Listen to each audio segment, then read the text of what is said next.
Hai. Akhirnya kita sampai nurutin keinginannya.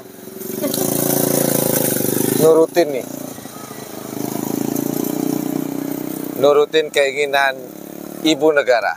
Ya, walaupun tadi di perjalanan dari Bangkalan sampai Ketapang nggak hujan ya. Waktu hujan cuman nggak reda-reda. Jadi agak gerimis sih. Jadi udah kadung sini ya, mau menikmati pantai. Hujan nggak seru sih, tapi ya dibikin seru aja lah. Ya, a day in my life with my wife. Haha.